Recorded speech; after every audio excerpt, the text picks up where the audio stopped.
అబ్బబ్బా, త్వరగా కానీవే భవానీ, నువ్వింకా తయారు కావాలి. అవతల వాళ్ళు వచ్చే టైం అవుతోంది. వంటింటి గుమ్మల్లోకి వచ్చి నిల్చున్న రాఘవ చేతికున్న వాచిలో టైం చూసుకుని చెల్లెల్ని చాలా హడావుడిగా తొందర పెట్టేస్తున్నాడు. ఊరుకో అన్నయ్యా, నువ్వైతే మరీను. అనవసరంగా నువ్వు కంగారు పడి నన్ను కంగారు పెట్టకు. నీకు పుణ్యం ఉంటుంది. వాళ్ళు రావటానికి ఇంకా టైం ఉందిలే.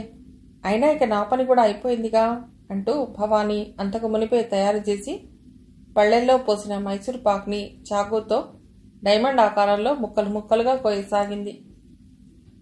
నీవిక్కడి నుంచిలే, నేను కోస్తాలే వాటిని. ముందు నువ్వు వెళ్ళి త్వరగా తయారుకా అంటూ లోపలికి వచ్చిన రాఘవ చెల్లెలి చేతిలో నుండి ఆ చాకుని లాక్కున్నాడు గబుక్కున. భవానీ అతడి తొందరకి లోలోన చిన్నగా నవ్వుకుంటూ, నేను పెడతాను గాని మరే అన్నయ్య, స్టవ్ మీద టీకి నీళ్లు పెట్టాను, అవి మరిగితే టీ పొడి వేసి డికాషన్ తయారు చేస్తావా అంది పోరగా చూస్తూ. ఓకే, ఇక నువ్వు వెళ్ళు.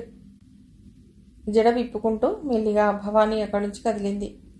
గోవిందరావు ఆ రోజు కోర్టుకు వెళ్లకుండా ఇంట్లోనే ఉన్నాడు. గీత, బాబ్జీ కూడా ఆ వేళ కాలేజీకి వెళ్లకుండా వచ్చే పెళ్లివాళ్లని, అంటే ముఖ్యంగా పెళ్లి కొడుకును చూడాలన్న తలంపుతో ఇంట్లోనే ఉండిపోయారు. ముందు హాల్ చాలా నీట్గా సర్ది ఉంచారు. వచ్చే అతిథులు కూర్చోటానికి వీలుగా చాలా కుర్చీలని రౌండ్గా వేసి మధ్యలో ఓ టీపాయ్ ఉంచారు.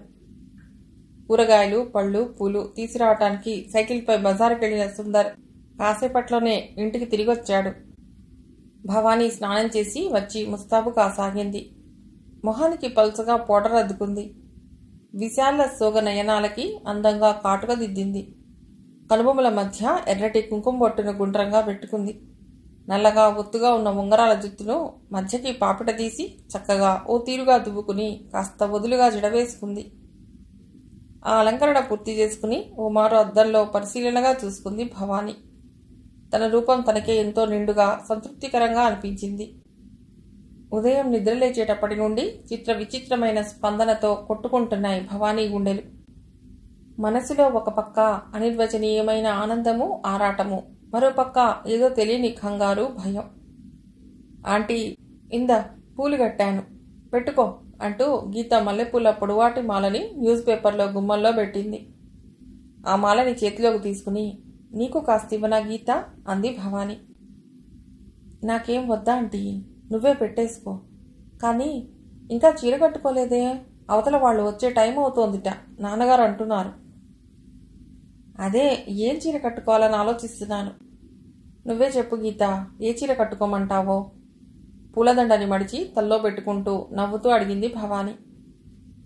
అమ్మది నీలం కలర్ బార్డర్ ఉన్న తెల్ల ఫుల్ వాయిల్ చీర కట్టుకుని నీలం కలర్దే జాకెట్ వేసుకో. నీకు ఆ డ్రెస్ చాలా బాగుంటుంది ఆంటీ.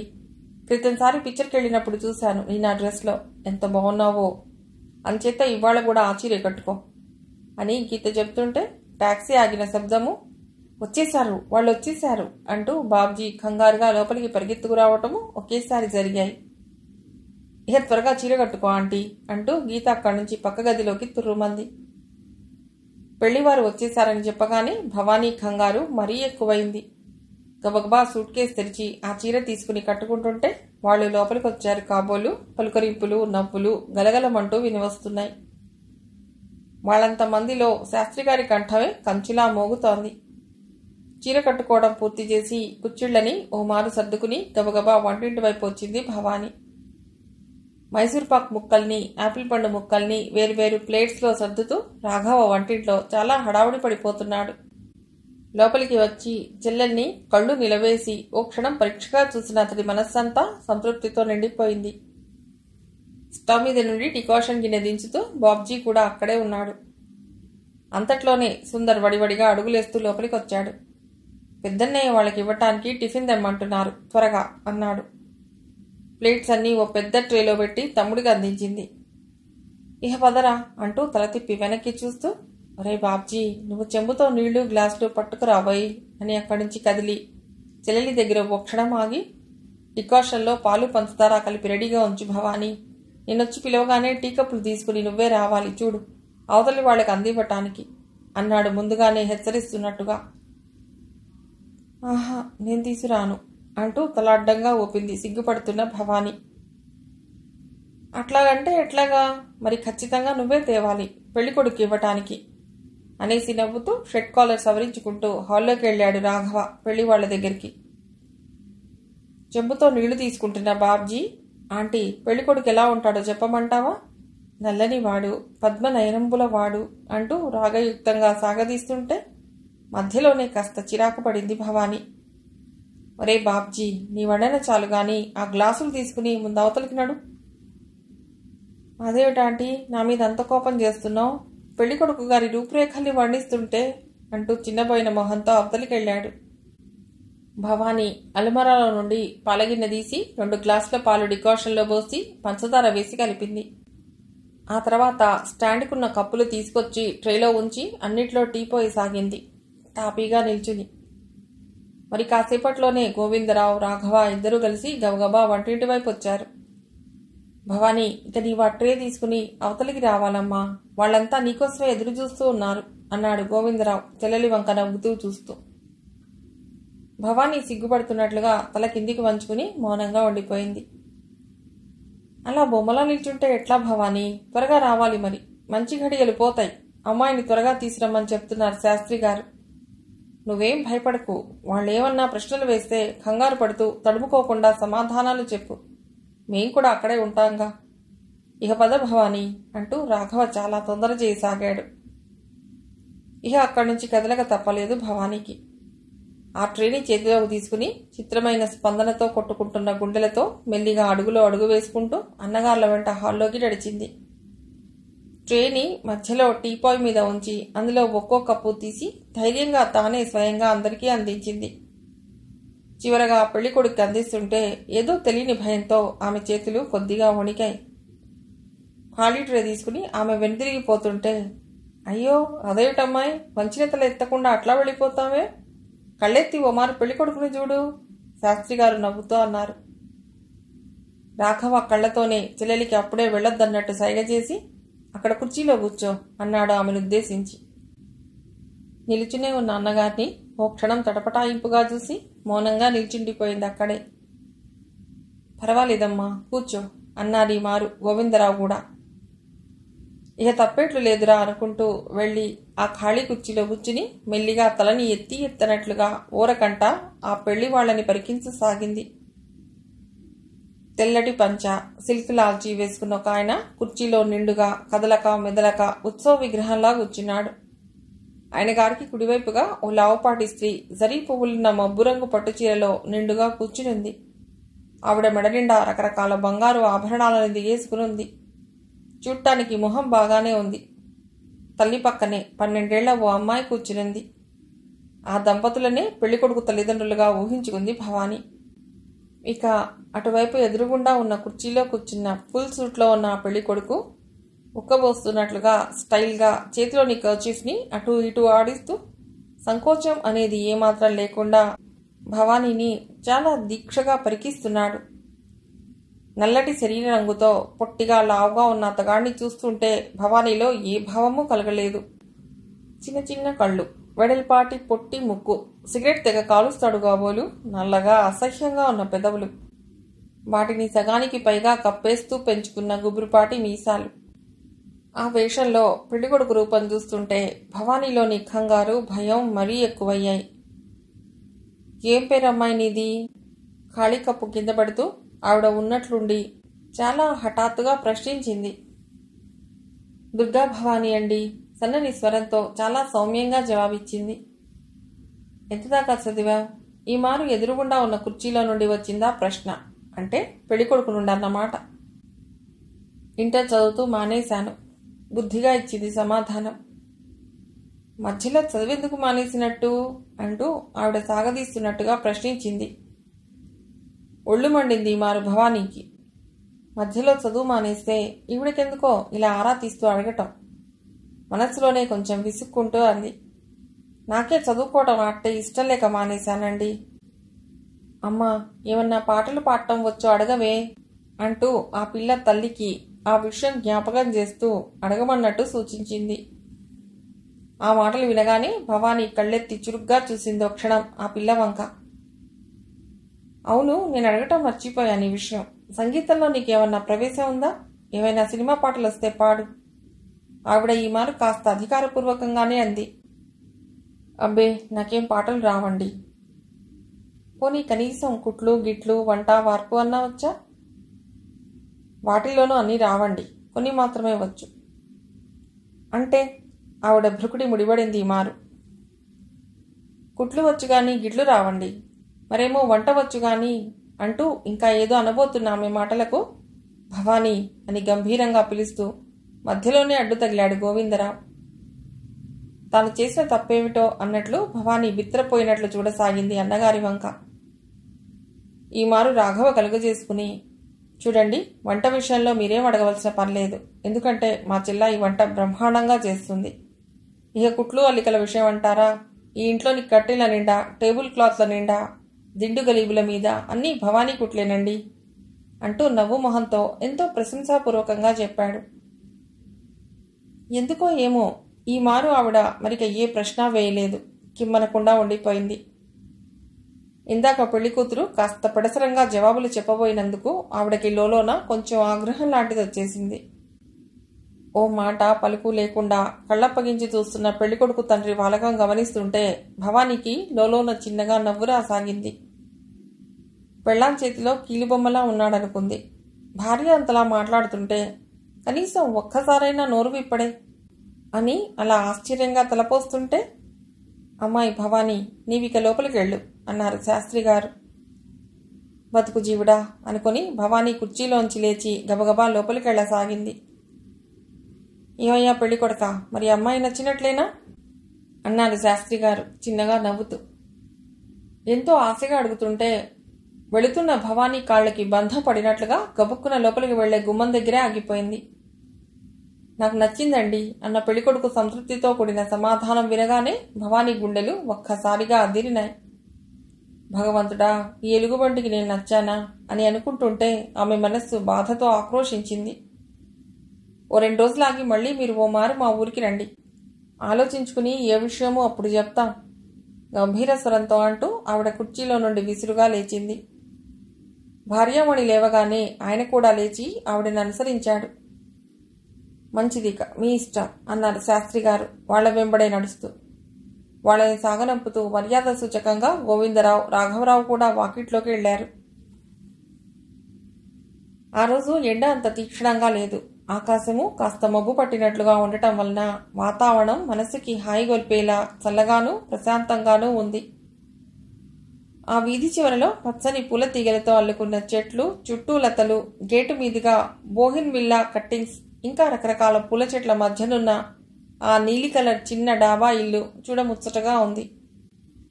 ఆ ఇంటి వరండాలో ఏడాది నిండిన పాపని నవ్వుతూ కూర్చుని ఆడిస్తూ ఉంది 25 ఏళ్ల పైబడ్డ ఇందిర. అంతట్లోనే మూసి ఉన్న ఆ ఇంటి గేటు ముందు రిక్షా ఆగిన చప్పుటవ్వగానే పాపనెత్తుకుని లేచి నిలబడిన ఆమె గేటు వంక కొంచెం ఆశ్చర్యంగా పరికించసాగింది.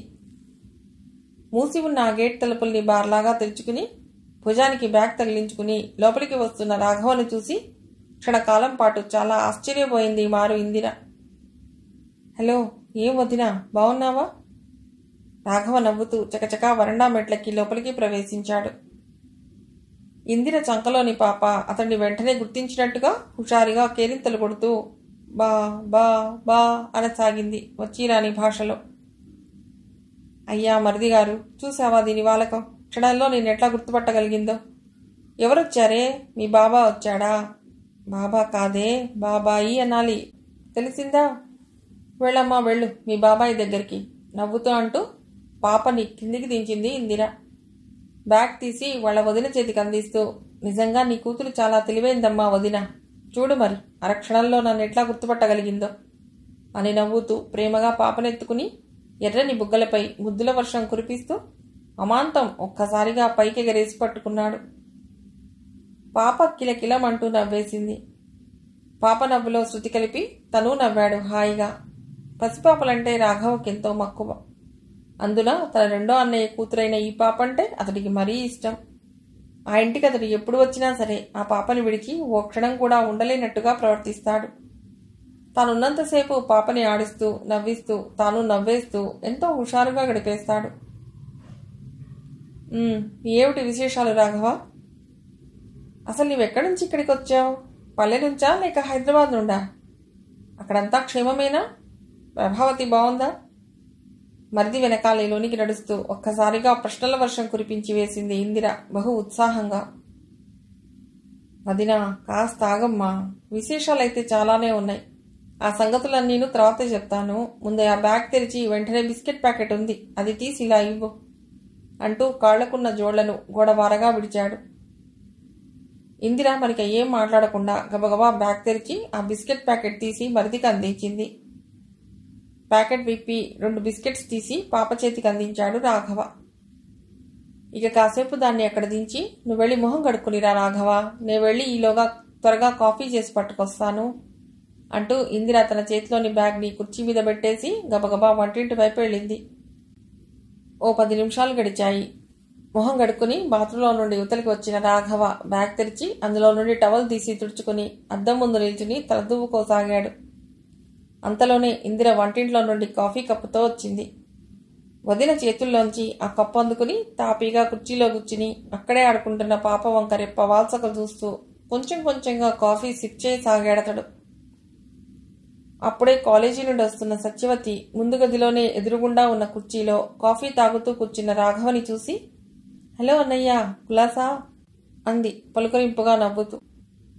ఏమ్మా, బాగున్నావా? ఎట్లా ఉంది నీ కాలేజీ చదువు అంటూ ఆప్యాయంగా పలుకరించాడు చిన్న చెల్లెల్ని. నా చదువుకేం గాని, నీవెప్పుడొచ్చావన్నయ్యా ఊరు నుండి? చేతిలోని బుక్స్ని టేబుల్ మీద పెడుతూ అడిగింది సత్యవతి. ఇందాకనే ఓ పావుగంట అయిందనుకుంటాను నేనొచ్చి అంటూ అతడు ఖాళీ కప్పు కిందుంచాడు.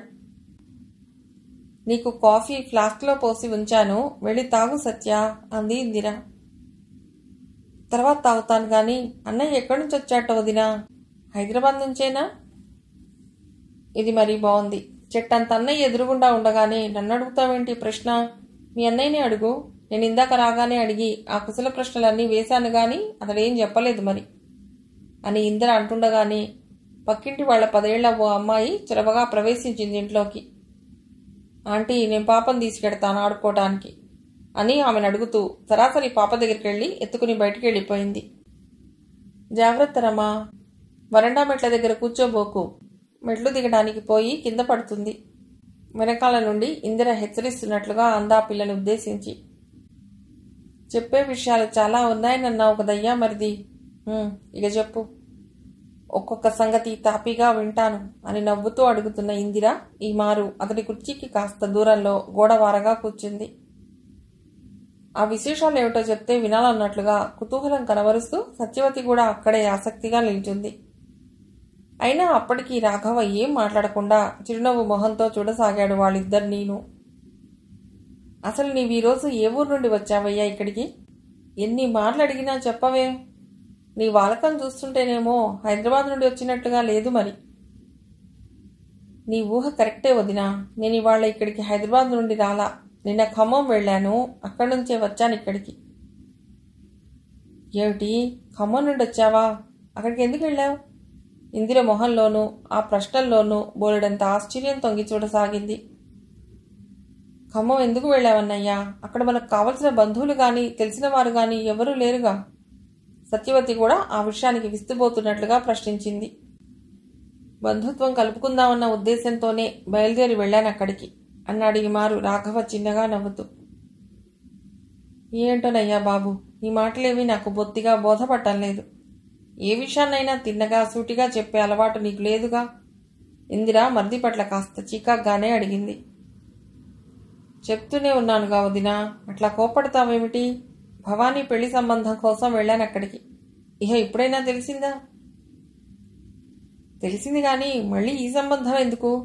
మొన్న ఈ మధ్య ఎవరో పెళ్లివారిని శాస్త్రిగారు తీసుకొచ్చారని, పెళ్లి చూపులు కూడా జరిగాయని, పిల్లవాడు ఇంజనీరింగ్ చదివాడని తెలుపుతూ బావగారు మీ అన్నయ్యకి లెటర్ రాశారు ఇక్కడికి.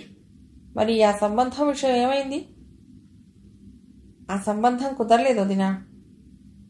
అదే ఎందుకు కుదరలేదని అడుగుతున్నాను. మన భవానీ నచ్చలేదటనా వాళ్ళకి? Non sense. మన అమ్మాయి వాళ్లకు నచ్చకపోవడం ఏంటొదినా?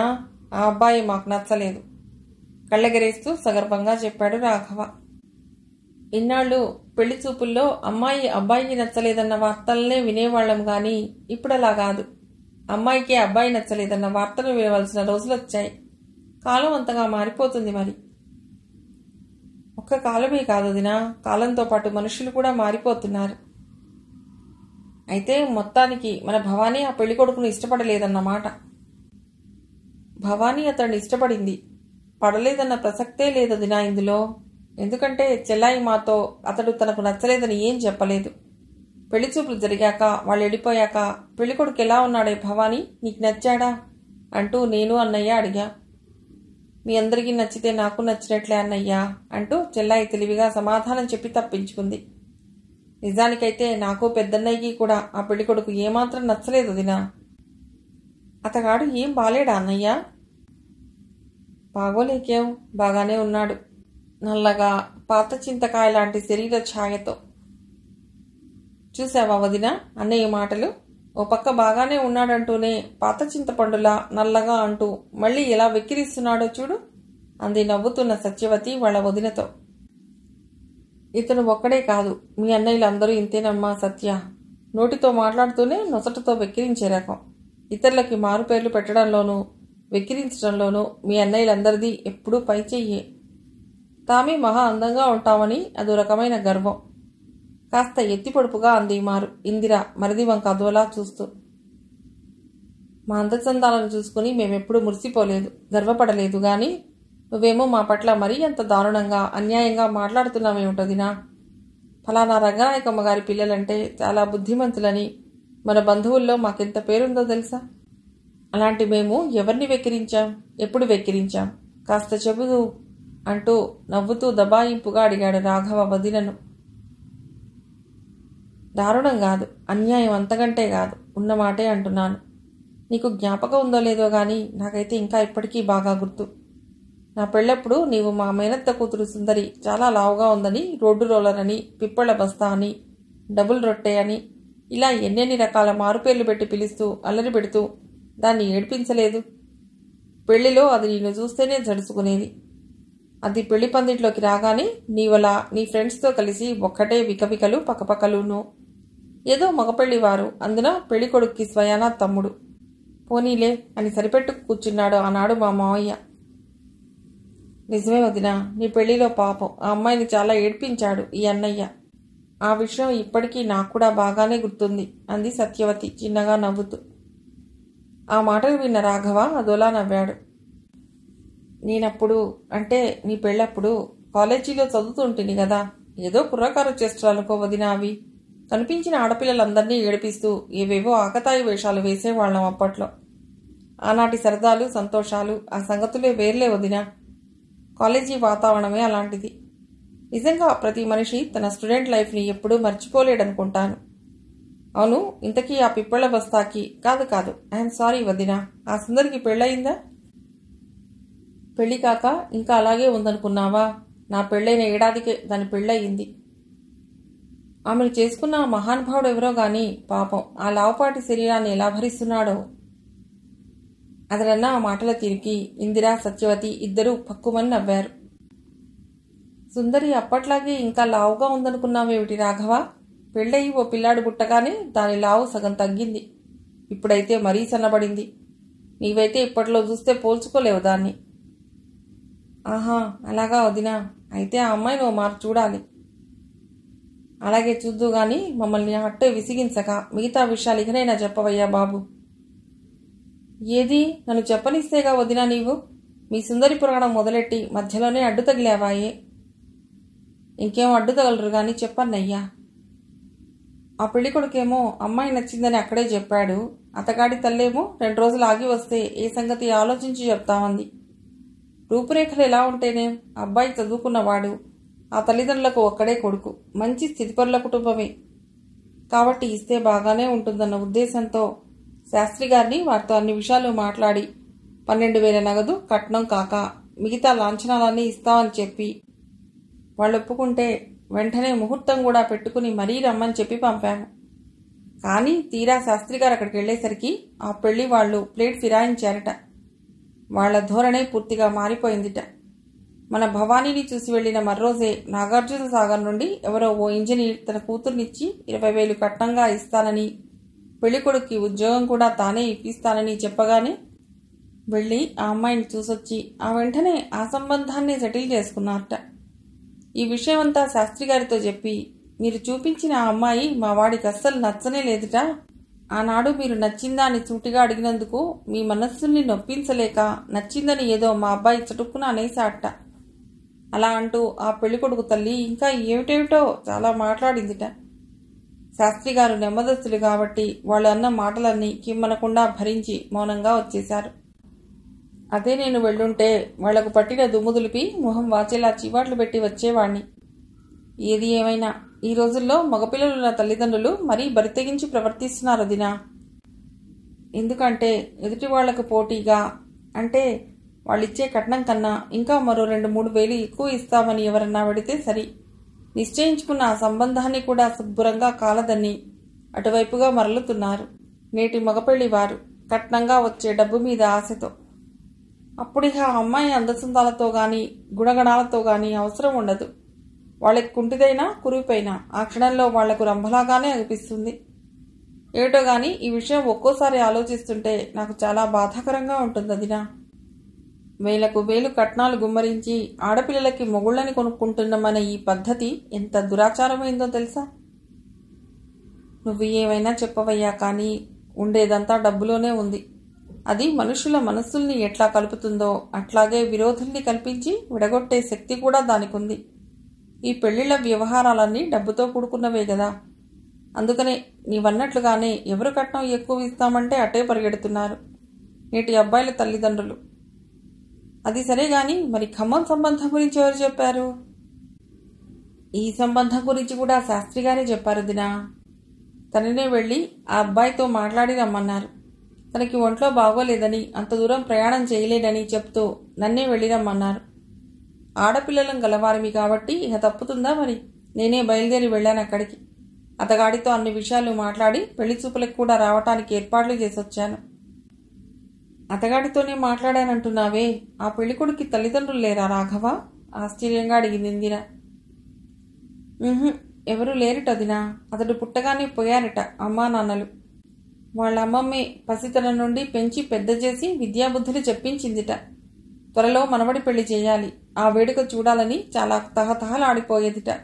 కానీ ఆవిడ మనవడి కళ్యాణాన్ని కనులారా చూసే అదృష్టానికి కూడా నోచుకోక కాలం తీరి ఆవిడ చనిపోయిందిట. అయ్యో పాపం, సానుభూతిగా అంది ఇందిర. వదినా మరుదుల సంభాషణ అలా సాగుతుండగానే సత్యవతి లోపలికెళ్లి బట్టలు మార్చుకుని మొహం గడుక్కుని వచ్చి వంటింట్లోకి ప్రవేశించి ఫ్లాస్క్లోని కాఫీని గ్లాస్లోకి వంపుకుని నెమ్మదిగా తాగుతూ మళ్లీ యువతలకొచ్చింది. ఇంతకీ నేను అడగటం మర్చిపోయాను, ఏం చదివాడా అబ్బాయి? ఏదైనా ఉద్యోగం చేస్తున్నాడా? ఎంఏ పాస్ అయి అక్కడే జూనియర్ కాలేజీలో క్రితం సంవత్సరం నుంచే లెక్చరర్గా పనిచేస్తున్నాట. పేరు శ్రీనివాసరావు. మన భవానీకి తగిన మంచి అందగాడు. అతగాడి వైపు పెద్దలు, తెలిసిన వాళ్ళు గాని దగ్గరి బంధువులు గాని ఎవరూ లేరట. కాబట్టి అన్ని విషయాలు ఆ అబ్బాయితోనే మాట్లాడాను. మరి కట్నం ఏ పాట అడిగారు? మరిది వంక ఓరగా చూస్తూ చిన్నగా నవ్వుతూ అడిగింది. కట్నం గిట్టం జాంతానే వదినా. బంగారు బొమ్మలాంటి మన అమ్మాయినే అతగాడి సొంతం చేస్తుంటే ఇక మళ్ళీ కట్నం కూడానా? ఏమిటన్నయ్య అలా మాట్లాడుతున్నావు? కొంపదీసి అతగాడు కట్నం తీసుకొని అన్నాడా ఏమిటి? ఖాళీ గ్లాస్ కింద పెడుతూ ఆశ్చర్యంగా ప్రశ్నించింది సత్యవతి. అవునమ్మా సత్య, అతడు కానీ కూడా కట్నం పుచ్చుకోడట.